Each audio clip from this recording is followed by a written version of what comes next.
Welcome to the Sonic Collective, a music podcast that explores a different album or musical concept each month, diving deep into its history, context, and impact on the music industry. Join our hosts, Alan, Scott, and Darren Scott, that's way too many Scotts, as they share their thoughts, insights, and personal connections to the music, inviting you, the listener, to discover new perspectives and appreciation for some of the greatest albums and music of all time. Hi there, music enthusiasts. This is Scott Coates with the Sonic Collective. Today we're chatting about our pick for July 2024. We're on a round of something special where we kind of look at two albums and we think that maybe one album influenced the other. Last time it was Bad Brains and Foo Fighters' debut, and this time around looking at 1972's Exile on Main Street. The Rolling Stones' 10th album by 1972. Isn't that unreal?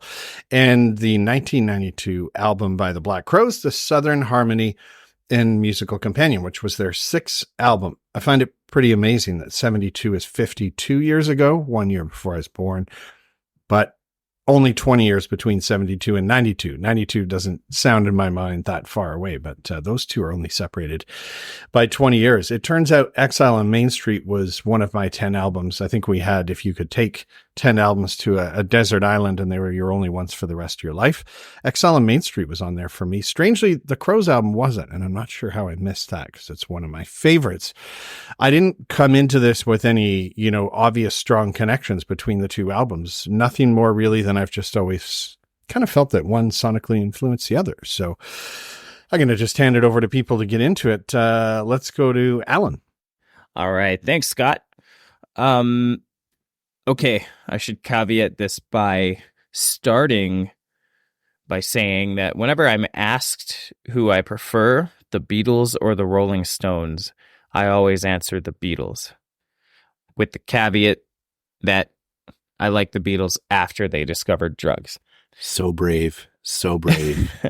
Anyway, that's not to say I don't appreciate the odd Rolling Stone song, but I think that's going to help preface this whole conversation here, because I can't admit that I really loved Exile on Main Street all that much. I think my biggest complaint was just that I found there were too many songs on the album, and a lot of them just kind of sounded like the one that previously played. So given the album has a pretty long runtime, that's already kind of a detractor for me. And then with songs kind of sounding so similar, it just, I don't know, it kind of felt, it ended up feeling like background music for me, I suppose. And that's despite my best efforts to really lean in and try and appreciate the music for what it is. So I don't know, I think if they had maybe pared the album down to like 10 solid tracks, maybe I would feel a bit differently about it. But for me, some of the standout tracks that I think I liked the most off of this album would be Rocks Off, Sweet Virginia, and All Down the Line. They're all, good old blues-inspired classic rock. And, I think that's pretty cool. I also didn't have high expectations of Black Crowes either, to be honest. I recalled giving them a pretty mid review last time we reviewed one of their albums, but I suppose my tastes have changed a bit over the years, because I definitely enjoyed the Southern Harmony and Musical Companion more than I expected to. It'd be tough for me to admit that I'd probably actively listen to this too often, but there are some pretty standout tracks on this album that I'd probably go back to, such as Sting Me, Black Moon, Creeping, No Speak, No Slave. There were a couple others I'd written down, but kind of the more high energy, really bluesy rock sounds. And to my ear, it sounds like the Black Crowes definitely picked up on what the Rolling Stones were doing as far as like that bluesy rock vibe, and they progressed forward with it from a sense of musicality and songwriting. I think maybe the Black Crowes approach their music from maybe an edgier or more aggressive angle, and it sounded more like there was some southern rock elements in there too. their music's really hooky. So I think I kept going back to that album more. So yeah, the Black Crowes pretty clearly drew inspiration from the Rolling Stones, but I think both bands have very similar bluesy rock sounds, incorporating grooves and riff that were likely inspired by the blues legends that came before them. Thinking about guys like Muddy Waters or Howlin' Wolf. Obviously, the Stones and the Black Crowes applied a much more like rock and roll sensibility to their music, but that blues influence is still very, very strong. And beyond that, both bands also feature, gritty vocals, and they have a very energetic live performance. They have a very storytelling approach to their lyrics. And in fact, musically, I think these two albums are so similar that when I put them on the same playlist and just kind of listen through on shuffle, I couldn't always tell which band was playing until the vocals kicked in. And then it became pretty clear to me. Apparently, the Black Crowes have been known to play Rolling Stones songs in their concerts, and they've also covered a few songs on various albums over the years. So I think that probably definitively answers the question of whether or not, there was any direct influence between these two bands. But I would also speculate that the Crowes probably also drew inspiration on bands like Led Zeppelin and the Allman Brothers, because as I kind of mentioned before, they do apply a more southern rock sensibility to their music that you probably wouldn't expect from the Rolling Stones. Anyway, all around, I thought it was a really interesting choice to review, and I wish I could say I loved both of these albums more. So sorry if if that disappoints you a bit there, Scott. No disappointing me. It's interesting to hear, just people's impressions of it. So thanks, Alan. That's a good one. Let's throw it over to Scott Gregory. Yeah, thanks. I'm a big fan of Southern rock, bluesy sounds, not really jazz, but there's not really many jazz kind of vibes here. Believe it or not, I don't think I've ever listened to a full Rolling Stones album until now. It's always been either singles on the radio or playlists. If I too had to choose Beatles or Stones, I would choose Beatles like every day of the week. Some Stones songs would make it to the top of the list and mix in with some of the Beatles stuff. But if I had to, pick one or the other, Beatles every day. And I don't know why, because I generally enjoy them. They've just never really their wind has never really caught my sail. I've actually listened to more Black Crowes albums than Stones, but like at a mighty count of 2, right? It's not like blowing the doors off things. Yeah, the internet is just rife with commentary on how the Black Crowes were influenced by the Stones, right? If you go digging, it's there. It's pretty obvious if you listen in their music that there is a giant overlap in some of the musical direction they've taken. But when you're talking about a band like the Stones, who've been making music for decades and decades, there's a good chance that a lot of bands over the last 30, 40 years are going to overlap with them at some point in that musical journey, right? Coming from the South, the Crowes, they just couldn't help but grow up around jazz, blues, gospel, and the Stones apparently on this album were influenced by Aretha Franklin. Having gone and seen some of her stuff, I'm sure Darren's got all the history queued up and ready for us to go. And Chris Robinson's vocals on Southern Harmony they're just very tightly intertwining that Southern rock sound. Brit rock is hiding in there, some blues, and of course the gospel coming out mostly through the backing vocals. But the instrumental compositions, they overlap really deeply as well. There's organs in there, the piano is getting added to both groups' lineup in the albums, tambourines, harmonicas, blues guitars, all of them recognizable in the up-tempo songs and down into the slower riffs. The Crowes, I think Alan mentioned, they rock a little bit harder. They in this album they have higher production values, but that doesn't erase any of their grit, right? I don't know if it was a choice or on the Stones' part, if it was just they had that shady studio in the French countryside. So the gospel underpinnings and the background vocals being used in both albums, I liked how the Crowes pulled them to the foreground in the track Sting Me. It almost had a duet vibe to it that I really liked back and forth. These strong solo singers Some of them I get tired of just them singing solo, and some of them have no backing at all. But here they obviously recognize that and taking steps to take care of that. But really, I could listen to him all day. Not quite with Jagger. It's interesting to see them play with the vocal layers as well over there. And happy by the Stones. I didn't even know that Keith Richards could sing. Like, honest to God, until I went and looked it up on Wiki, I didn't even know that was him. I just assumed that it was, again, that crappy French countryside production and that his voice just got wonked out or something on this track. But I'm like, what the hell? Keith Richards? Frankly, I'm not quite sure that I know now that he can sing, though, because that wasn't really that great on that track. Like I said before, Jagger, his voice doesn't particularly hold me in any wonders. Some people think he's a great vocalist. I think he's a better dancer than he is a singer. Let me say, when you put it all together, though, the Stones are great. And just swapping in Keith, it didn't really affect my enjoyment of that song. There's a lot of bands that they have their lead guitarists come in and do it. Like, was it 14 Years by Guns N' Roses? I think is one of their best songs. And, it's not Axl singing. All Down the Line by the Stones, really enjoyed the horn work on this one. Again, it reminds me of like a big Blues Brothers brass section, and just the rolling, rocking blues production that they do. So, obviously, the Stones predate the Blues Brothers, so maybe we chalk them up as another group in the line of influence for the Stones there.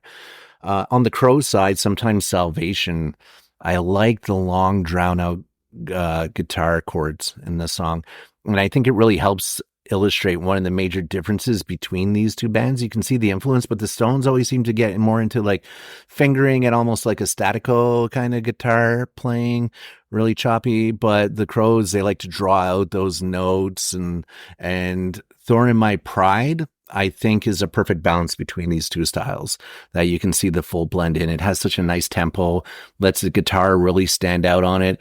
They are layering that faster bass in there and blending in, what I'd consider two of the band's different signatures on this track. It's just pure bliss to my ear. Easily my favorite track on either of the albums. And if you know how much I love Remedy, that's saying a lot. My closing thoughts, all through these albums, I think Southern rock, blues, gospel, backing vocals, there was this other scent I couldn't shake. Every time I'd hear Chris sing on this album, I couldn't help but think of The Cult and Ian Astbury. I think there's a similarity between Billy Duffy's guitar playing in there too, much more so actually than Keith Richards. So while I'm obviously not denying the influence between these two, it's clearly there. It's well documented. I think if I was to pick a UK band to pair them up with on tour, it'd be The Cult, not the Stones.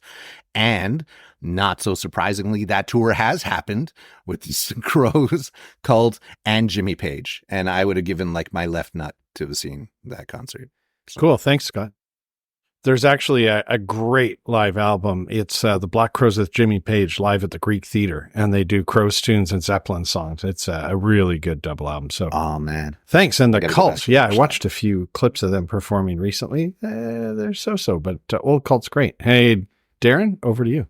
I'll start with the Stones, Exile on Main Street, and I like the Stones. I own several of the albums. I actually do not own this one.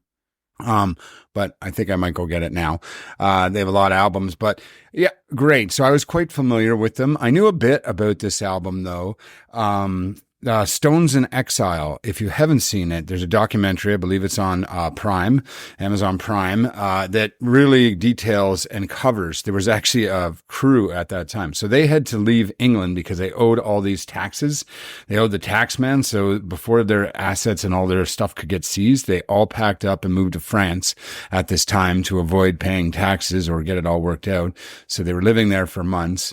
And I mentioned booze, but at the time, drugs were very rampant. This was like the height of Keith Richards' heroin addiction, I guess, in the house that they were, it was a chateau, a 16-room chateau, this thing is, in Nice, just outside of Nice. It has a name, I'm forgetting it, the actual chateau, but this mansion they were in, and they were going through thousands of British pounds worth of heroin back in 1972 per week. And I guess it was pretty much half the band and the crew were blazed off their mind. And you mentioned the song Happy. That was one. Apparently, half the time they would agree to meet and jam. They would all just show up randomly. So I guess Bill Wyman wasn't enjoying it. Even Mick Jagger wasn't enjoying how high everybody was all the time. So they would kind of go and then they'd be gone. And then Keith Richards and a few others would show up. But I guess the song Happy was one of the first times he was actually up early in the morning and there. And he just kind of started playing this riff that became Happy. And it was a different drummer there at the time. And so it was just like, bass player wasn't Wyman. It was a different bass player, studio guy, and a different drummer and Richards. And they just pounded it out. And I guess they recorded it right in that session and they layered stuff over the top of it. But that original recording was Happy. They literally just picked it up. They put it together, recorded it once and built it on top. So kind of an interesting story about that. But I mean, I found this really interesting. I mean, it was obviously very influenced by the great American blues and artists. And the Stones were known for praising them. They knew all those guys, Muddy Waters and stuff, and they were very respectful about it.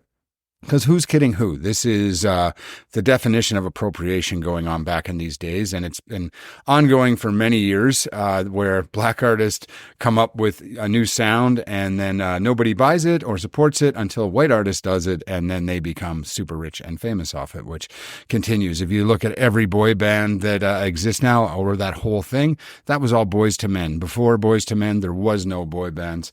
So it's interesting. Now we're still in this scenario where like, oh, these black guys did it. All right, well, put some white kids together and do it, and they're the ones that make the money.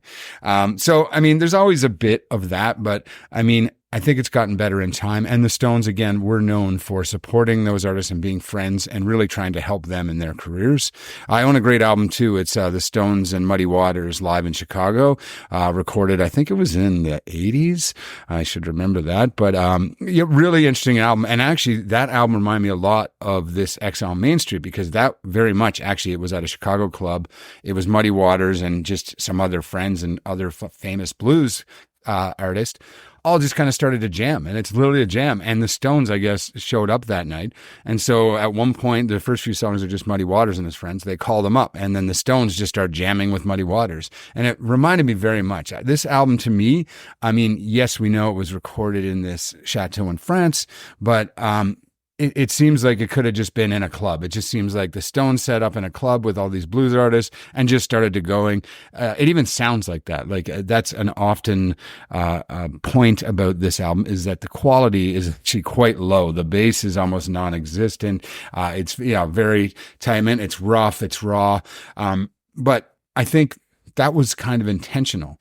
It's very guitar focused. It's very blues focused, which was definitely Keith Richards' thing. After this, they would actually push away from this style of music a little bit and kind of go a little different than the kind of the blues core Southern rock into new sounds. So this was almost the end of an era for the Stones, but as mentioned, it's now reflected on as one of their greatest albums of all time.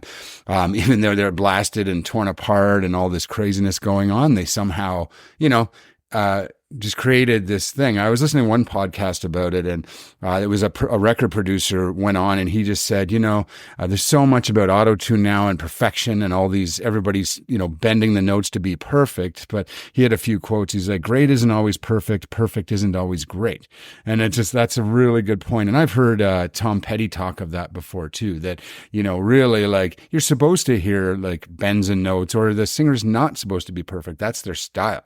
And I think, that's my issue with pop a little bit. You can take, there's probably 50 of these, hot white girl artists at any time in the pop scene, and they all kind of sound the same. Like they're very, very similar, and like, hey, all the power to them. I won't put Taylor Swift in there. I don't want to get her Swifties mad at me, but I mean, really, there's a lot to be said in them. Sometimes the wrong thing is the right thing is another quote I took from that. So it's like, there was a lot of wrongs in that album. The production quality was low. They actually used the Rolling Stones mobile studio. They used that several times. And, for those of us that live in Calgary, and Scott Coates from Calgary here in Canada, Alberta, believe it or not, that Rolling Stones mobile, studio is here in Calgary, Alberta at the National Music Center. We have a great big museum here that houses a lot of really cool artifacts. I used to volunteer there. I've been in the mobile studio. It's very cool. It doesn't move anymore. It's basically inside the museum now, and it's operational, fully operational. They still record from it, but it doesn't move anymore. But very, very cool. And that recorded, I mean, that's a whole other episode looking at what the great albums that recorded, but they did it. Apparently they stole power. Like there was drunk people going around tying in power lines in the neighborhood to try and draw enough power to run it and record it. So anyway, really interesting time. So I've gone a little deep on that. So let's go over to Black Crowes now. So Black Crowes, to me, I freaking love this album. And, I know it's, Scott saying your desert albums. I don't know if that made it on mine either, but also could have easily. By far, the Southern Harmony and the Musical Companions, one of my favorite albums of all time. I enjoyed listening to it again. It set the record at the time for rock. I think it might still stand for four singles released. The record previously was Tom Petty's Full Moon. I don't know. Yeah, that's probably a good album too, but how about Full Moon Fever? Had 3 singles off it. So, this was a monster at the time, right? It was well written. Obviously I can see direct comparisons on style. There's definitely some gospel blues, that Southern rock, kind of thing. And, Scott Gregory, you mentioned it. If you do some research, you actually can find the Black Crowes often quoting, that how much they love the Stones. And, I know,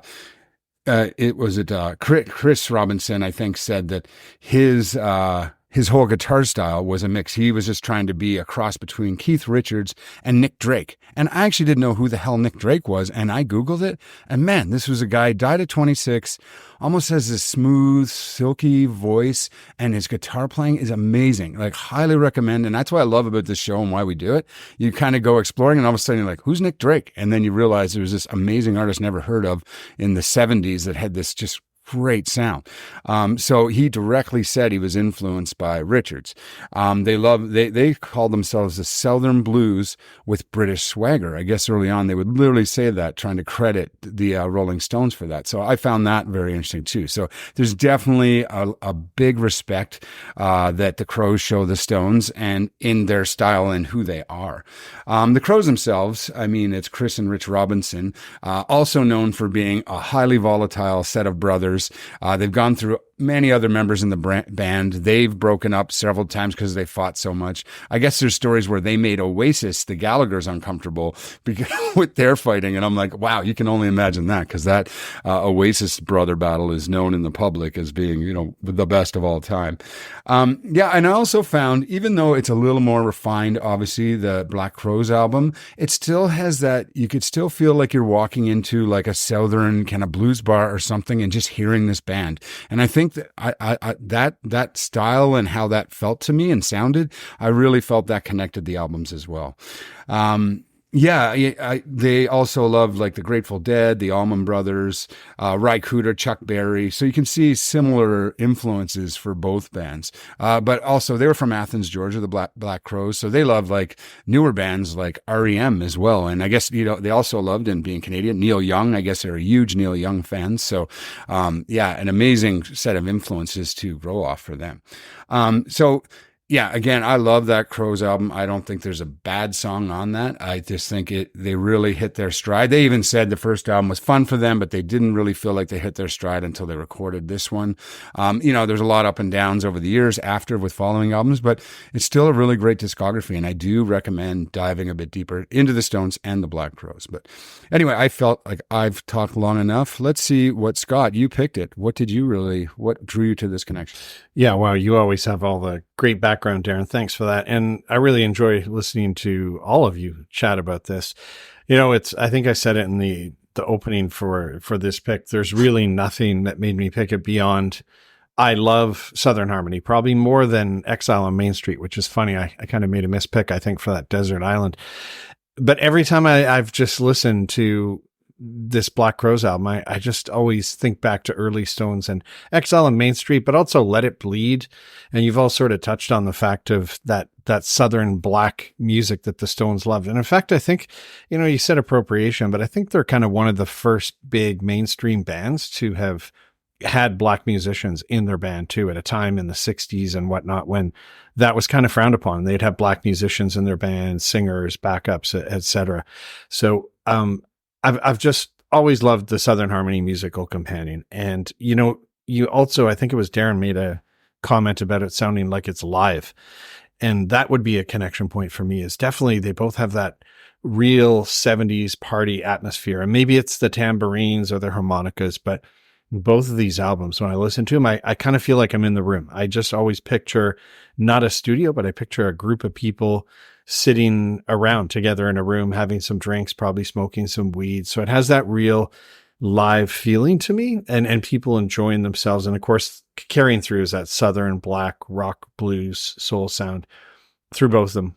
A lot of the older albums, I think more than newer ones, this is put together as an album. I think Exile on Main Street was an accidental double album, but the tracks are really important. I think the order of them, they both kind of take you on a journey, right? They start a bit fast, they come down. There's sort of that mid zone, relax, and then it comes up a bit again. I thought it was interesting when I heard Shake Your Hips this time from the Stones. It really reminded me of ZZ Top's La Grange. Some serious similarities there. I love Tumbling Dice, Sweet Virginia. Torn and Frayed to me is that kind of relax and recharge. And Love and Cup, these are just all groovers. Happy, one of you commented on, I think it is funny that Keith Richards sings on that, and it's one of their touring songs. They still often play that. I think when you get to the Crows one, Sting Me, you hear those soulful background singers, right? And to me, maybe that's the one that kicks it off, but you're like, oh, Exile, like early Stones. Remedy, to me, you can hear the influence of stuff like Shake Your Hips and Rocks Off. Thorn in My Pride kind of reeks to me of Sweet Virginia, a group just sitting around in a circle, smoking a joint. Kind of same to me, Bad Luck, Blue Eyes. Hotel Illness, man, I love it. Yeah, so, I don't really have any stronger connections than that. And perhaps one album influencing the other should have some, common producers or writing credits or cover songs. I don't know. But these two just really reek of one another to me. And the Southern Harmony, again, I'd say is top 10 albums for me. There's not a bad track on here.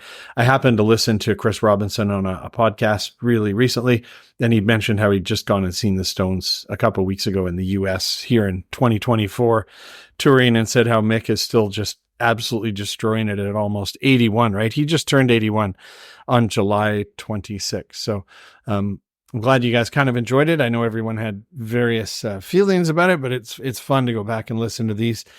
And Alan, I saw your picks. I haven't listened to either of the albums that you've picked. Tell us what's on deck here for August. And thanks again for this pick. Crows and the Stones, man. They're classics. My pick veers a little bit into different territory. Darren and I were kind of chatting about it right before we started recording, but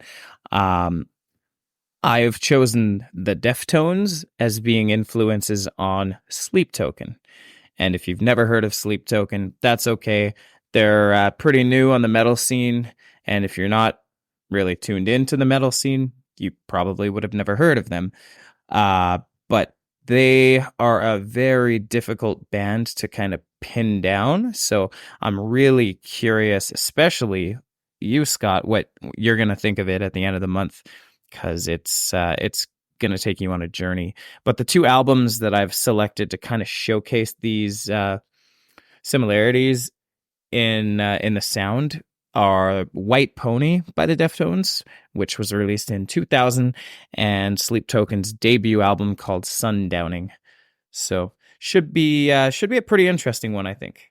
And I will also mention, because this is the third of our 4 rounds of bands that influence other bands, all of us have picked at least one band that we selected as our desert island band. Huh. So just an interesting thing. Yeah, right. Totally. That is really interesting. I always thought the Deftones were kind of a pop band, but I guess not. Just one final point on these two bands is both of these bands released albums in 2024. I think 2024 for the Stones, and they're both good.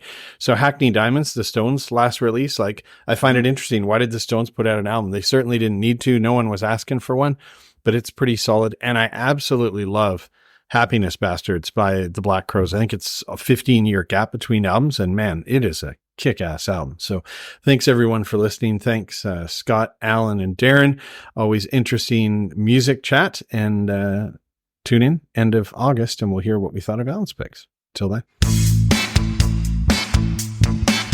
Hey, thanks for joining us on the Sonic Collective, where we've explored the music, the history, and the impact of some of the greatest albums of all time. We hope you've enjoyed our discussions and gained new insights and appreciation for the music you and we love. Join us next month for another exciting album, and until then, keep listening to great music.